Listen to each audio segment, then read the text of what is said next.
Hey Rob, thanks for the weekly update. You wanted a video review, so I'll do this and I'll show you a little bit of what my strength book looks on my side. So on my side, you have all the athletes here, and then I go to your calendar, and then here's all your workouts. So it shows the ones you've completed, and then here's the ones going forward. So to see your notes, I would click on workout 1, and then there's the notes when you put it in for exercise. I'm not sure where it goes if you put it in for the week. I have to see if they have a video describing like the different note sections. But here I would just go here and copy it. But if all the videos are on YouTube and they're actually listed, then it doesn't really matter because I can just go to your YouTube channel, which I did, and just pull them all up instead of copy and pasting them all from the notes. So if it's too much work for you to paste them in the notes, you don't have to do it, because as long as you just put in YouTube, I can go there. I wonder if I go here to week, maybe this is where it goes. So here in the week view, it shows it there, but I'm not sure where it goes if you do the weekly notes. Maybe you can try it out, and I'll see if they have a video showing where it goes. First thing you said was this Wednesday is kind of short, so we can throw an exercise in there, or shift some of these around. For example, we can move the biceps here from Friday to Wednesday, so we can do some back and biceps, and then maybe on Friday we'll throw something in after the triceps, maybe like a chest exercise. So I'll have to look into that and see what else we can add. But to review the actual lifts, let's start out with the squat here, 265 for 5, getting back in the groove of things. Your bar path has always looked good, so if I actually slow this down here, let's go quarter speed. So your bar path is pretty straight up and down, goes forward maybe a little bit. So maybe it goes from like here, your middle of your foot, to here, but it's not too bad compared to some people I've seen, like the bar goes way forward. So you've always had a pretty good bar path right there. It's pretty straight up and down. It's just that here at lockout you're a little further back, which I think we've done the video analysis before and saw that too. But all around, squats look good. Breaking at the knees, trying to stay upright, get to depth, keep the knees forward, and then hips through. So squat technique is looking good, coming back. Obviously it's lightweight too, and you don't have to wear your belt if you don't need to. Once it gets to heavier weights, then you can throw your belt on, so you get some practice with your belt again. But that was good. Here's another one, set number 3. Same thing, good control descent, pretty good bar path, knees stay forward. If we want to nitpick, we just say you're too far away from the rack. So you walk back too far. Remember, you just only need to take 1 step back, or maybe 1.5 steps back, and that's it. But it looks like you maybe took 2 steps back, and you're almost basically out of the safeties. You don't even have the safety set up, which you should.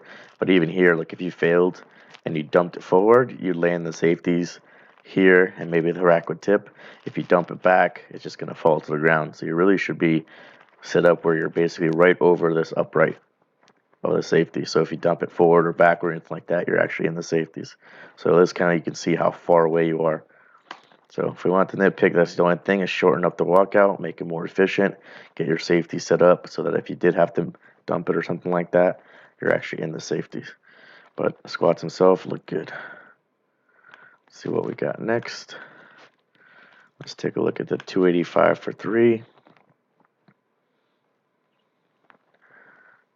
So at least from this side, it actually might have looked better. So you might actually be slightly twisted where your right side is forward more than your left side. Because if you look at your left side, your bar's way further back than the 265 for 5. The right side of it was a little more forward. So the reason that side goes forward could just be that you're twisting that way, and either you're twisting because of something in the shoulders where the bar is placed, or if it's not the shoulders and the bar is placed in the correct spot, then it's the hips. So if you're still seeing your chiropractor, you might want to like have her check the difference between your right side and your left side of your hip and the right side and left side of your shoulder. Or you can do it yourself by doing some kind of like hip stretch, like a couch stretch, or even sitting in the bottom of a Bulgarian split squat and seeing, hey, does the right side feel tighter than the left side, or do they feel the same? If the right side feels tighter, then maybe you can't get that knee out as well, and then you're maybe causing some kind of twisting, and maybe that's also why your back started flaring up, is like you're slightly twisted on every single rep, and throughout the cycle it just got worse and worse, especially when we got to heavier weights. But your left side looks good compared to your right side as far as the bar path. Let's take a look at bench press, 220 for 5.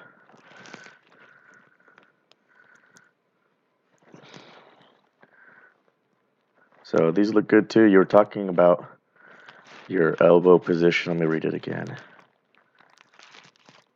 Bending back with elbows instead of touching the highest point. So you don't necessarily have to touch at the highest point, because for different people it's going to be a different height. For you, it's going to be here, like way over your belly. So you don't want to be touching that low. It's going to be hard to touch that low, and it's going to be like more stress on your shoulders because the bar is going to be farther from the shoulder joint. So you don't necessarily have to touch the highest point. We just want to touch somewhere on the sternum, on the lower chest, to just be safe on the shoulders rather than touching high on the chest and kind of impinging the shoulders. If you went a little bit more upright with your forearms, that would also put more stress on your shoulders. It just depends on whether you have that range of motion in your shoulders to touch there. But some people do like this bent back because, one, it brings a little bit more triceps in. So if you like using your triceps, you're going to bend it back. And two, you're kind of angling your forearm in the direction that you're going to press. So since you're pressing back, you're angling back. And a lot of people, that feels more comfortable pressing back that way. Versus if your forearms are vertical and then you have to press back, it feels weird to you and you have to kind of flare your elbows more like I do. So I tend to touch a little bit more vertical forearms, but I'm really good at flaring elbows back. Some people don't like doing that. And so this way is the other way to do it. So if you feel comfortable benching that way, I would just say stick with it. Elbows slightly angled back and to where you're pressing. We got another squat here from the left side. On that one, you did drift forward a little bit. Let's see the second rep. Second rep was better. So on this first one, you went forward a little bit here. Now the bar is a little bit more forward than the last video.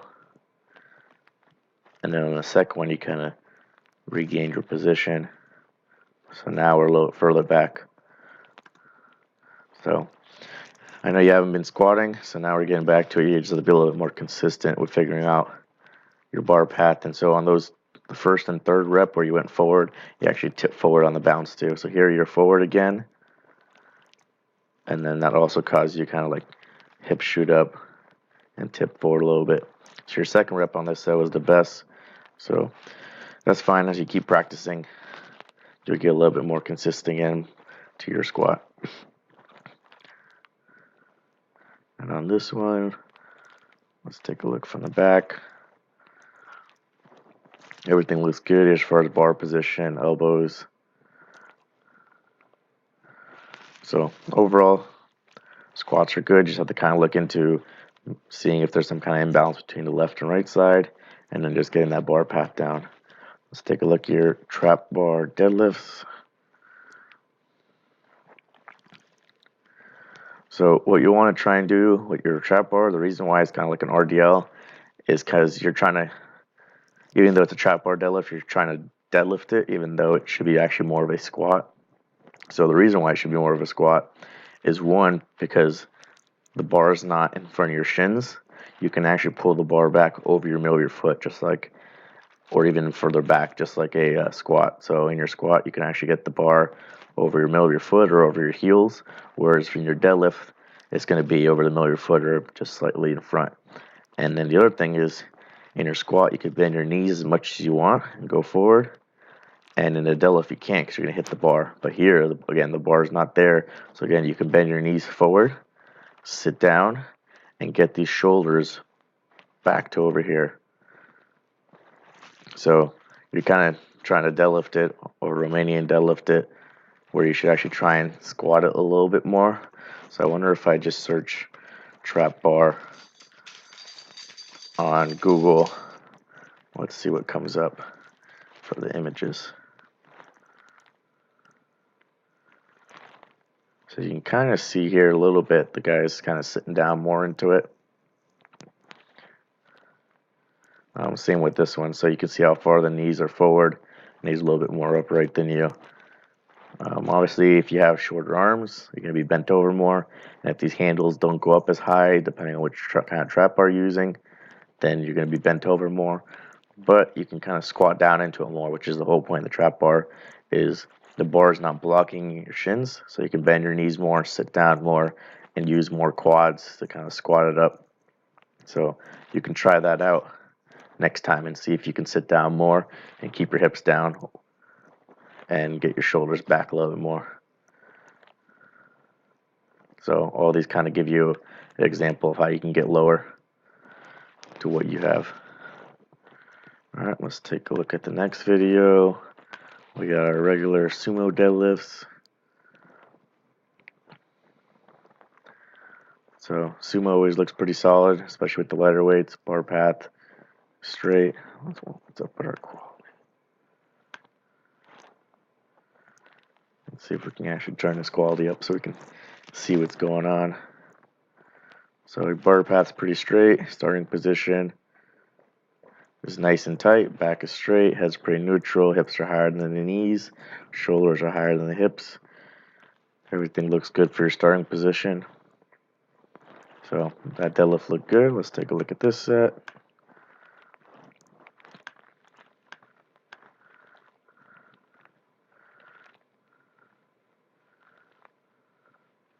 So this looks solid too.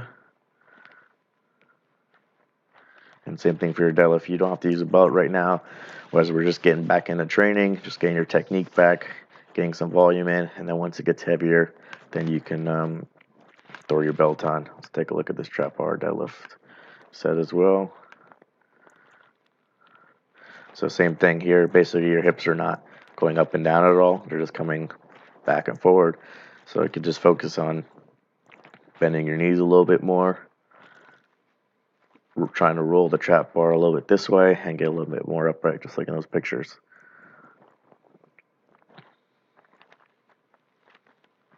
But even, and at least with the way you're doing it, your back is straight and you're in a good position. So those are all the videos here.